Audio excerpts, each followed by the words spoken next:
Olá, pessoal.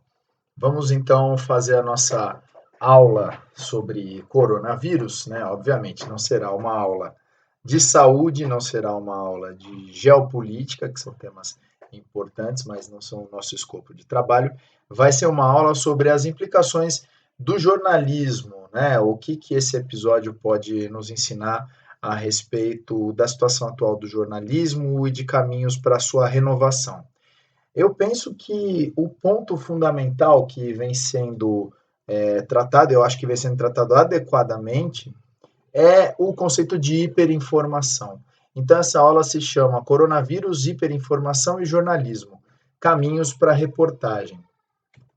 Quando a gente vai falar de hiperinformação, geralmente se sugere um paralelo metafórico. Quem faz essa sugestão é um autor inglês chamado Clay Johnson, que escreveu um livro chamado A Dieta Midiática, em que ele vai fazer o seguinte paralelo: a oferta de informações equivale à oferta de comida, pensando um pouco dessa maneira, né? Enquanto o consumo de informações é como se fosse a dieta alimentar.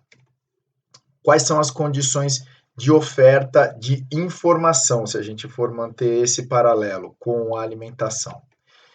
Bom, a gente pode dizer que hoje, em termos de oferta de informação, a gente vive uma situação de hiperinformação, que é um conceito que nós vamos definir logo no próximo slide. Pensando na ideia de alimento, é como se você fosse na casa da sua avó, não sei aqui quem tem vó que cozinha bem, quem tem vó que gosta de agradar o neto, né, para fazer vários tipos de comida diferente, te obriga a comer duas misturas, né, não sei nem quem fala mistura também, mistura é uma coisa do meu tempo, né, todo tipo de guarnição, doce, suco, refrigerante e assim por diante, né, a gente não sabe nem por onde começar. O nosso ecossistema midiático se parece um pouco com essa mesa de vó, né? Tem uma série de opções, mais opções do que o nosso estômago, né? No nosso caso, o cérebro, é capaz de processar, e a gente se vê muitas vezes empanturrado diante de tanta informação. Muito bem, aí, partindo desse paralelo, a ideia de hiperinformação, pensando numa definição mais voltada para o campo da comunicação, e aí eu vou me referenciar no espanhol Romero Rodrigues, numa obra dele de 2018, ele vai dizer que a hiperinformação é uma situação de sobreexposição a conteúdos, derivada da enorme oferta de produtos informativos. Sobreexposição, né? Uma exposição excessiva. E ele vai completar dizendo o seguinte: você está excessivamente exposto a conteúdos midiáticos, a produtos informativos, não significa que estejamos mais ou melhor informados. Quantidade efetivamente não se traduz em qualidade. Por que não se traduz em qualidade? Porque os nossos hábitos de consumo, assim como ocorre na alimentação, não são geralmente hábitos saudáveis no consumo de notícias, no consumo midiático. Vamos lá. Então, a gente geralmente não come salada, ou quando come faz aquela cara feia, né? Ou ainda joga uma camadinha de queijo, né? Uma camadona de queijo, gratina, dá aquela disfarçada boa no brócolis, enfim. Muitas vezes a gente se joga no fast food, outras vezes em coisas ainda piores, e pode ser que a gente esteja comendo comida que até está envenenada, né? A gente muitas vezes não sabe o que a gente está consumindo efetivamente. Com a informação é a mesma coisa. Então você tem um sistema em que o que emerge com muita força é a situação de desinformação. Situação em que a notícia ou outra forma de transmissão da informação não está de acordo com os fatos, ou seja, não conta adequadamente como os acontecimentos se passaram. Existem vários significados possíveis para desinformação. Um que a gente não vai usar nessa acepção é a ideia de falta de informação, né? Então, vulgarmente você pode dizer que sujeito desinformado, querendo dizer que ele não tem acesso à informação, que ele é ignorante e assim por diante. Esse sentido existe, não é o sentido que a gente está usando. A gente está usando a ideia de desinformação como um ruído na informação, como uma informação de baixa qualidade. A desinformação é o grande guarda-chuva debaixo do qual se situam diversas formas de manipulação, parcialidade e incompreensão. Fake news, né, as notícias falsas, como se convencionou chamar, são um tipo de desinformação. Eu vou falar sobre elas no próximo slide, mas existem vários outros. Vou passar só por alguns aqui. O sensacionalismo, o erro jornalístico, né? O erro jornalístico é um exemplo de desinformação que não é proposital, mas o erro jornalístico ele pode induzir a más decisões, né? A incompreensão, então muitas vezes você pega um artigo que é uma piada, né, claramente uma paródia ou sátira, e a pessoa acaba entendendo aquilo como se fosse algo real. Por exemplo, a Ursal, que o Cabo Daciolo levou em 2018 para o debate como se fosse uma coisa séria. Ela nasceu como uma postagem satírica na internet. E assim por diante. Então, a desinformação é todo tipo de informação com algum ruído que prejudica o entendimento, que prejudica a tomada de decisões. Fake news é um tipo específico de desinformação. Na nossa definição, fake news tem uma definição bastante restrita, né? Fake news são informações que imitam o estilo jornalístico, ou seja pelo design, seja pelo tipo de escrita, né, pelo gênero. Então, usa lead, usa pirâmide invertida, tem foto, tem, enfim, crédito, tudo isso para imitar o estilo jornalístico. Que dois, passam informações comprovadamente falsas. Então, para ser considerado fake news, você tem que ter pelo menos alguma informação falsa. A notícia pode não ser inteiramente inventada, mas uma parte dela precisa ser falsa. Não tem autoria clara, então boa parte das fake news não são assinadas ou são assinadas por pessoas inexistentes, por pseudônimos, justamente para fugir das implicações legais de divulgar uma informação falsa. E, por fim, viralizam nas redes sociais. Não significa que só existam fake news nas redes sociais, elas existem fora das redes sociais também, mas elas dependem das redes sociais para se tornarem um problema social, né? Uma mentira contada de uma pessoa para outra, se uma das pessoas resolve impedir o fluxo de propagação, essa mentira ela deixa de ser um problema. Uma mentira contada na rede social, o potencial de amplificação dela é, evidentemente, muito maior. Joia. E como que a gente tem feito o consumo de notícias, né? A gente consome uma série de porcarias junto com as coisas boas, né? O Romero Rodrigues vai dizer o seguinte: a gente vive numa situação de infoxicação, que é uma situação estrutural do ecossistema midiático. Infoxicação é uma junção de duas palavras: informação e intoxicação. Nós estamos intoxicados de informação.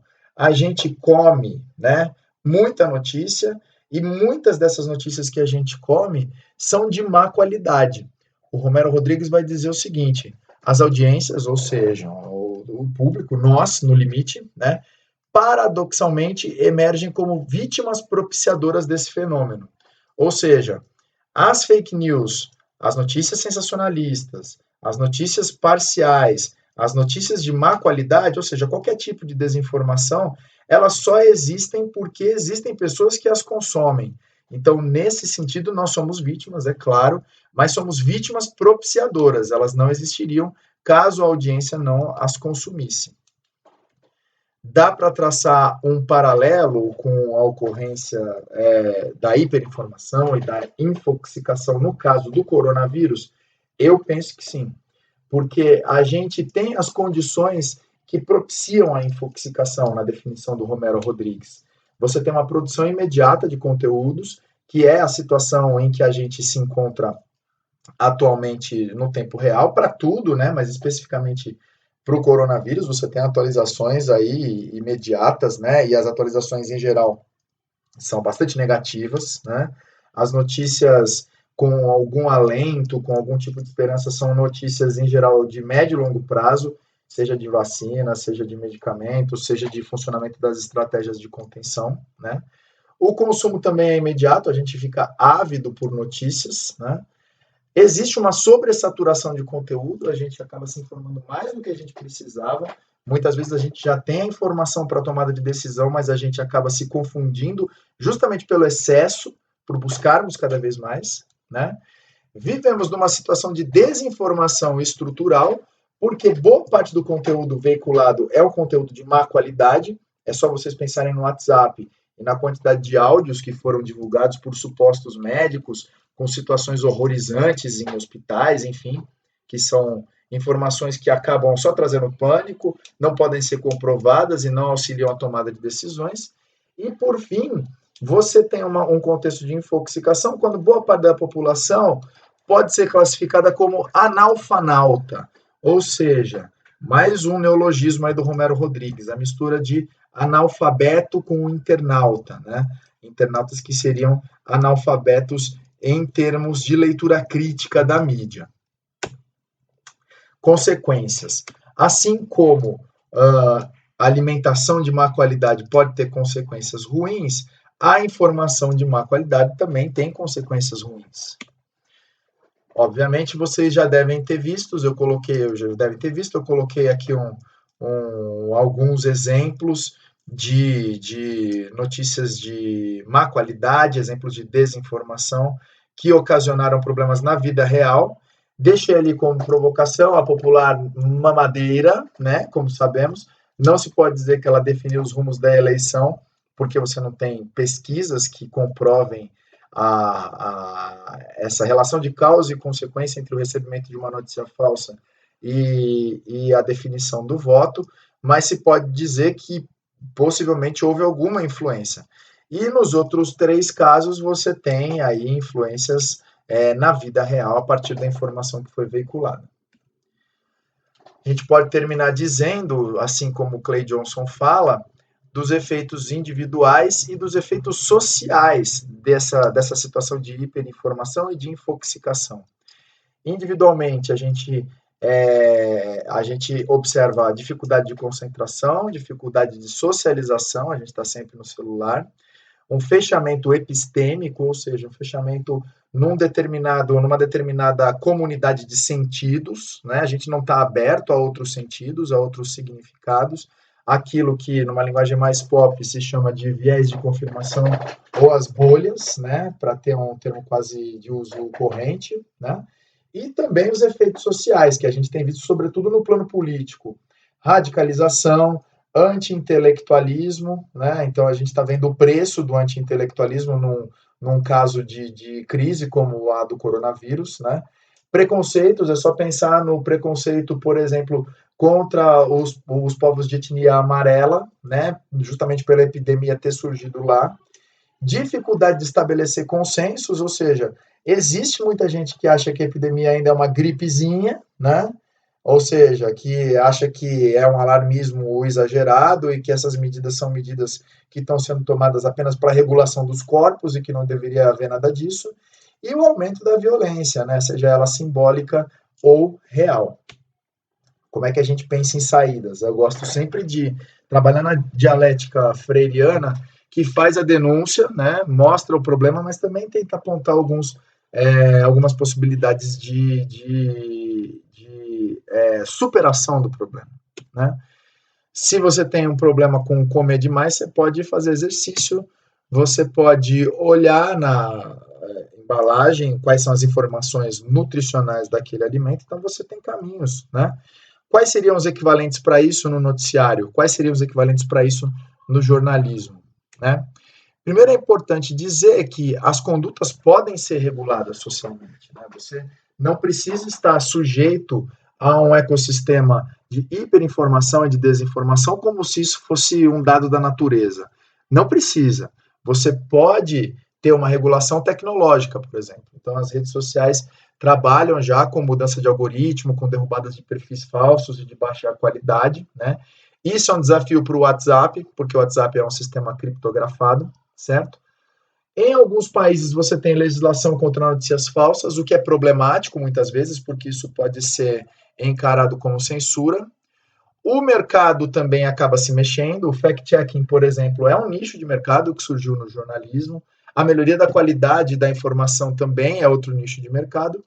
E, por fim, a sociedade pode trabalhar do ponto de vista da educação com a educação midiática, que é um trabalho ainda muito incipiente, como a gente pode ver, poucas escolas oferecem, mas é algo bastante necessário. Do ponto de vista jornalístico, né, é importante entender que a gente precisa melhorar o jornalismo. E eu faço aquela defesa que eu já fiz em algumas aulas presenciais, de que a reportagem é um excelente caminho para a gente melhorar o jornalismo, né?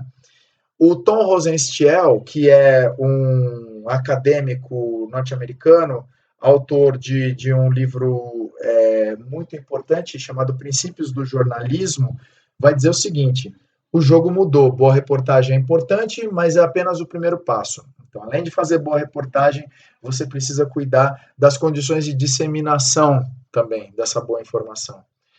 É importante escrever reportagem com o público, com transparência, para mostrar o que você conseguiu, o que você não conseguiu. Inteligência colaborativa, ou seja, você pode pedir dicas, informações, né? Fazer jornalismo cidadão, tudo isso é bastante desejável no atual momento. Você precisa e deve colocar muito claramente o que é reportagem, o que é análise, o que é opinião. As pessoas hoje não têm essa distinção, então muitas vezes um artigo de opinião ele é encarado como uma reportagem informativa e não é, né? Isso vale para os nossos governantes, o ponto 4, cobrir o que é importante em vez de latir para todo carro, né? A ideia do jornalismo como watchdog ou cão de guarda, né?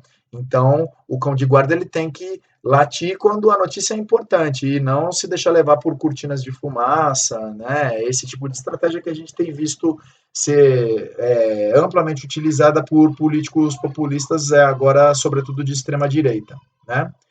Manter a serenidade, ou seja, não se deixar levar pelo pânico, nem pelo sensacionalismo, nem pela polêmica fácil, entender o público e como a informação flui, ou seja, não avançar para um excesso de informação, buscar uma maneira que seja simples de comunicar, mesmo que sejam coisas difíceis, e entender quais são os caminhos pelos quais o público hoje consome informação. Certo? É isso que tínhamos para hoje, pessoal. Até a próxima.